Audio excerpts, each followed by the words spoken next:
오랜만에 인사드리겠습니다. 안녕하십니까? 여기 지금 좀 예민하신 분들은 얼굴이 화면이 바뀌었네 이런 생각을 하실 거예요. 저희가 놀라운 부흥과 발전으로 새로운 분을 섭외하게 되었습니다. 이야, 한 분이 그 대신 잘렸다 그런 건 아니고요. 한 분 좀 쉬고 지금 계시고요.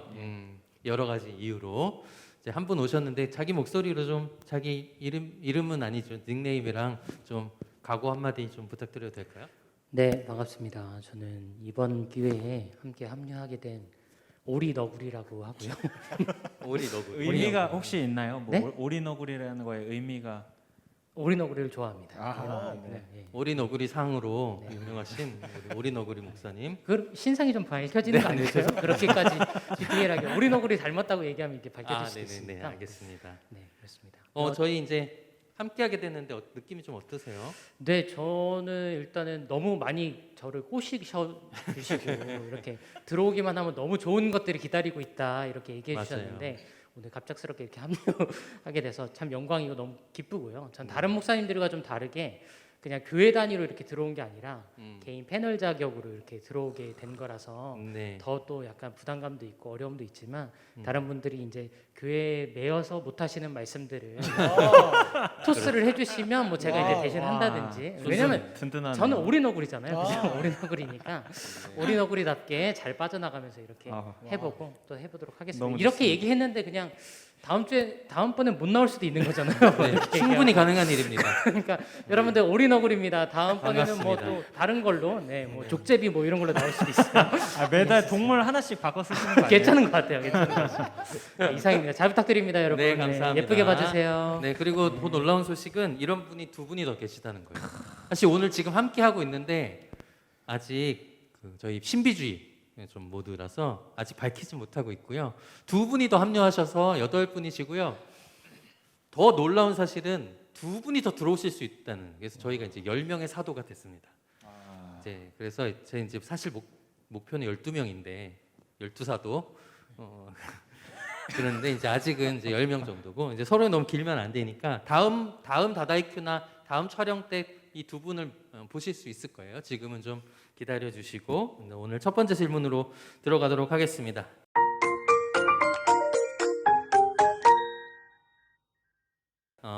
첫 번째 질문은 헌금 이야기인데요. 저희가 이제 했던 질문 중에 가장 좀 약간 날카로운 어떻게 그리고 우리가 좀 뒤로 밀어놨던 질문이기도 합니다. 교회는 헌금을 어떻게 쓰나요?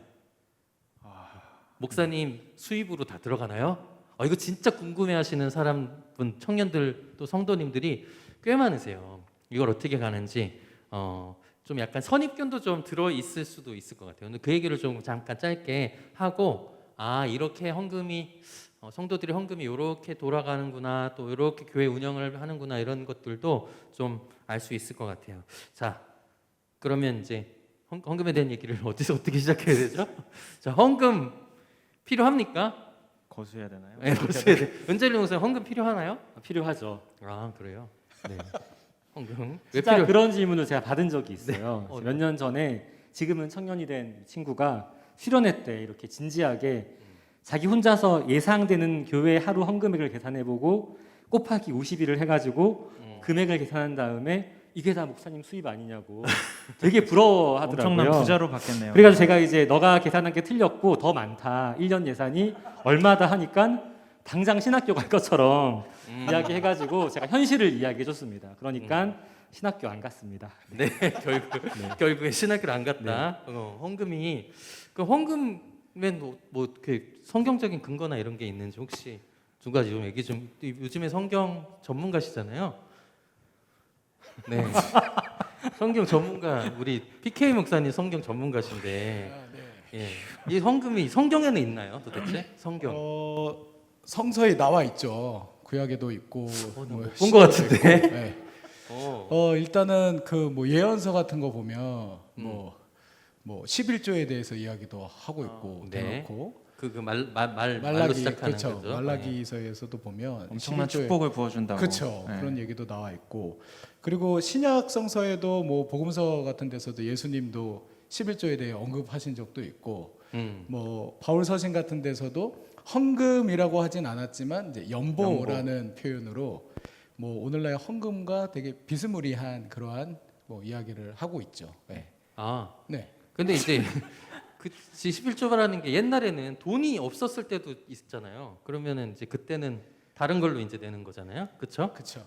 예를 들면 뭐 그 음식물에 좀 11조 소나 양이나 실물로 그렇죠. 주는 그런 류가 이제 11조화 된 건데 아니 근데 저는 이게 이 질문을 받으면서 그런 생각이 들어요. 왜 이 질문을 했을까? 뭐라고 보세요? 오리너구리님의 날카로운 시선을 좀 들어볼 필요가 있습니다. 네, 교회에서 벗어나 있는 네. 네. 제 컨셉을 처음에 좀 잘못 잡은 것 같아요. 네, 제가 아까 이렇게 말씀하시길래 캐릭터 있어 보이려고 했던 건데 네네. 뭐 어떤 취지로 하셨는지는 정확히 모르겠지만 제가 그냥 유추해 봤을 때는 느낌은 이게 교회가 예산들을 어떻게 운용하고 있고 어느 정도의 수입이 있고 어디에 지출하고 있는지에 대해서 성도들이나 청년들에게 투명하게 잘 알려지지 않는 부분들이 많다. 그러니까 궁금할 수밖에 없는 거예요. 목사님들이 그걸 다 쓰나요?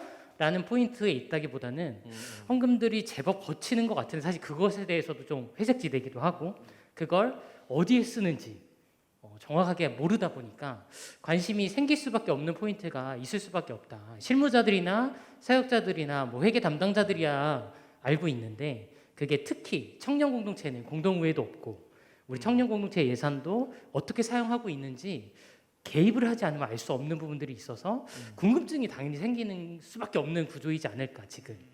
다 각자 청년 사역자들이시잖아요.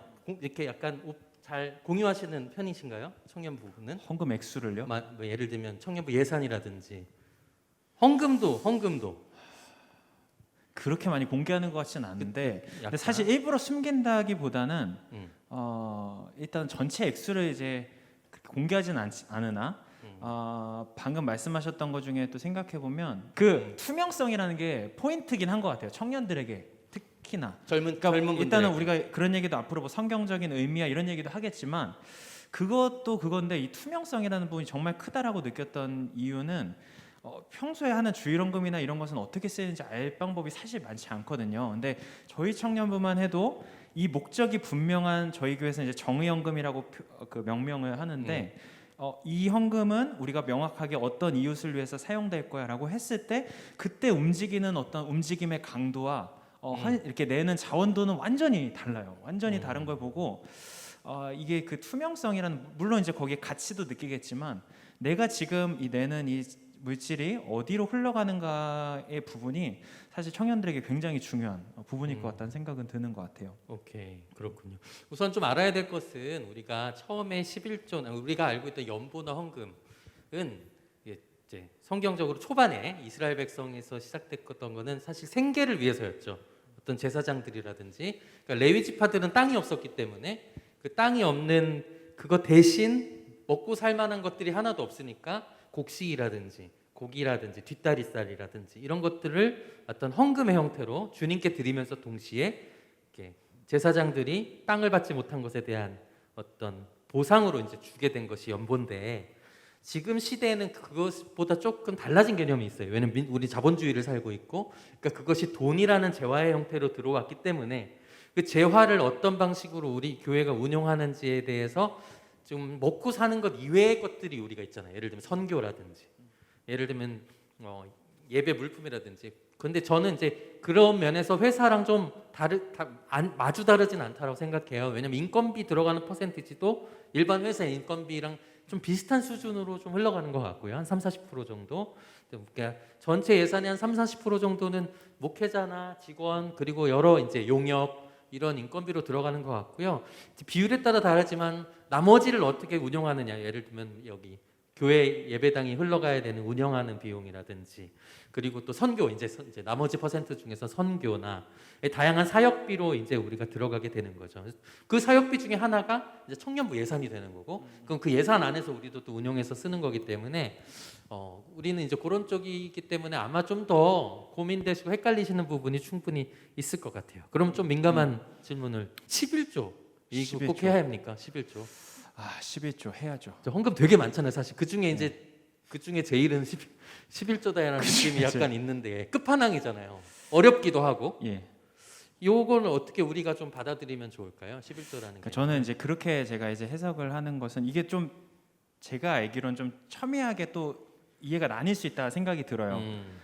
이제 성경에 문자적으로 유추해 볼 수 있는 기록들은 사실 있지만 이것이 지금 시대와 정황이 맞냐 또 이 문제로 넘어가면 또 다를 수도 있기 때문에 뭐 여러 해석이 있을 수 있지만 제가 지금 정리하고 있는 바는 이렇게 생각해요. 그러니까 저희 청년들과도 함께 나눴을 때 약간 능력주의에 대한 얘기를 좀 했었던 것 같아요. 그래서 이 능력주의라고 생각하면 어쨌든 지금 내가 누리고 있는 것, 내가 지금 얻어낸 성과물, 이 모든 것이 다 자신의 노력과 자신의 어떤 그 능력의 결과물이라고 생각을 하는 거잖아요. 그렇죠. 사실 저희의 핵심 가치관은 우리 기독교의 핵심 가치관은 은혜를 믿는 사람들이다. 그렇다고 생각하면 내가 지금 누리고 있는 것과 가지고 있는 것들이 내 노력과 능력의 100% 결과물이 아니라 누군가의 빚짐에 통해서 이제 얻어졌다라는 거잖아요.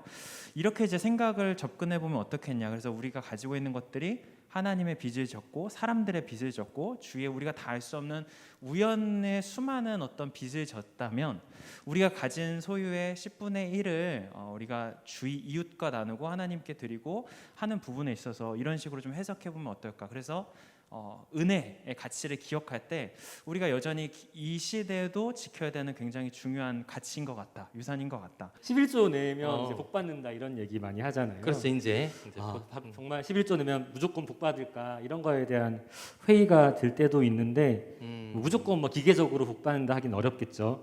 그런데 이제 레위 신명기 14장 본문 읽고 해야죠. 네, 그럼요. 29절 보면은 11조를 통해서 객과 고아와 과부들을 배부르게 하라 이렇게 구절이 있고요. 그렇게 하면 내 하나님 여호와께서 네 손으로 하는 범사에 내게 복을 주시리라 이렇게 기록되어 있습니다. 그 하나님께서는 고아와 과부를 사랑하시고 그들을 불쌍히 여기시기 때문에 우리의 11조를 통해서 그들을 도와주시고 복을 주시는 것이 아닐까 이런 생각이 들고요. 우리 11조가 그들을 돕는 좋은 수단으로 사용될 수 있고 하나님이 그들을 돕고 싶은 만큼 또 우리의 손을 채워주시지 않을까. 11조가 이제 그렇게 이제 흘러가는 게 되게 중요하다고 보시는 거예요. 네, 그렇기 때문에 11조를 내냐 안 내냐보다 중요한 건 이 11조가 어디에 사용되고 있느냐. 아까 말했던 헌금의 투명성과 연결되는 부분이 되겠는데요. 우리 헌금을 해야 될 의무도 있지만 그게 잘 사용되는지 우리가 지켜보고 관심을 가질 의무도 우리 청년들한테 있지 않을까 그런 맞습니다. 생각이 듭니다. 근데 어렵겠지만 그래서 공동의회나 왜 이렇게 헌금 사실은 이제 보고가 되거든요. 교회는 재직회 뭐 이렇게. 근데 이제 청년들은 되게 연결이 안 돼 있으니까. 근데 거기 가면 사실 볼 수 있어요. 이게 봉사비 선교비를 얼마나 쓰이는지 헌금 액수를 투명하게 공개. 통합 측 저희 교단은 아마 거의 투명하게 그래도 공개하려고 하거든요. 그때 청년들이 가서 이렇게 좀 신명기 읽으면서 이쪽으로 쓰이고 있는지도 좀 물어보고 이러면 되게 좋을 것 같다는 생각이 드네요. 우리 또 뭐 11조에 대해서 이게 또 언급이 필요하신 분이 있다면 저희가 비대면 예배 되면서 그렇죠. 또 있는 것 같아요. 이게 얼마 전에 우연히 이제 청년들과 대화를 나누다가 다양하게 나오더라고요. 그러니까 본인은 계좌이체하는 게 헌금 같지는 않다. 이런 얘기를 한 청년도 있었고 뭐 어디 가면 카드 넣어가지고 약간 그게 헌금하잖아요. 뭔가 좀 이상하다는 거예요. 그래서 자기는 계좌이체는 아직 안 하고 있다. 뭐 이런 것도 있었고 그리고 어쨌든 이제 와서 예배당 와서 이제 매주 앞에 뭐 헌금함도 있고 하니까 했던 거랑 이제 저희가 전면 비대면 기간을 또 오래 지내봤잖아요. 그렇죠. 2년 차인데 벌써 이 시기 동안 또 헌금을 뭔가 지키고 내는 건 또 무게감이 달라진 것 같은 어려워졌어요. 그래서 다른 교회는 어떠신지 모르겠는데 저희 교회는 많이 제가 알기로는 좀 줄은 걸로 알고 있습니다. 청년들이 내는 거에 있어서. 그래서 저도 근데 사실 이런 상황을 무시할 수는 없고 여기서 적절하게 어떻게 좀 해야 될지 좀 애매하다 싶은 생각도 들긴 여기에 하더라고요. 또 이제 청년들 취업난도 같이 좀 연결되는 그렇죠. 것 같긴 한데 그러면 이제 이런 건 어떨까요? 11조 나 마음은 내고 싶어 정말. 어른들은 잘 내시겠지만 근데 자기는 11조를 내는 순간 물론 11조가 10분의 1이긴 하지만 크죠, 그래도 사실. 빠듯한 거예요. 왜냐면 크죠, 생활비, 사실. 월세 네. 막 이런 것들이 진짜 많으니까. 근데 내가 내 형편이 안 돼. 그러면 그런 분들에게는 어떻게 얘기를 해주세요? 네. 그러니까 헌금과 관련해서 저는 되게 또 우리가 중요한 포인트가 그 자원하여 드린다라는 측면인 것 같아요. 그러니까 어떠한 헌금이든지 간에 자원하는 마음으로 이제 뭐 드리는 건데 그렇기 때문에 저는 사실 헌금에 있어서 청년들한테 그 자율성의 측면이 되게 중요하다. 그러니까 낼 수 있으면 내라. 근데 낼 수 없으면 못 내는 거죠. 빚내서 낼 필요까지는 없다. 그럴 필요까지는 없다. 그러니까 낼 수 있으면 냈으면 좋겠고, 만약에 정말 형편이 그렇지 못하다면 저는 항상 이제 봉헌기도 할 때 그런 기도를 하거든요. 정말 그 삶의 공고함으로 인해서 마음만 간절한 청년들도 하나님 기억해 달라는 기도를 하는데 그런 청년들이 있잖아요. 근데 뭐 그거 가지고 뭐 쪼잔하게 뭐 하나님이 돈이 필요하신 게 아니니까. 그래서 그 자원하여 드리는 마음이 참 중요하다라는 거. 그래서 낼 형편이 안 되면 뭐 어쩔 수 없는 거죠. 그건.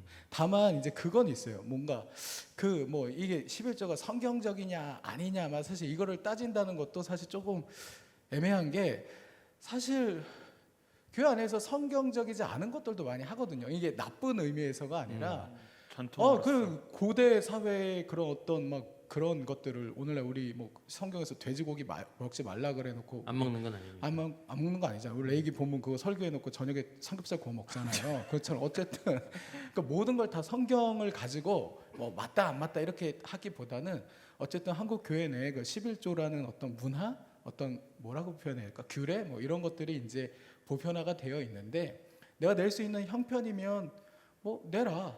근데 그렇지 않은 형편인데 막 억지로 막 빚을 내서라도 내는 건 아니다. 그래서 참 자원하여 드리는 마음이 참 중요하다라는 생각을 합니다. 네.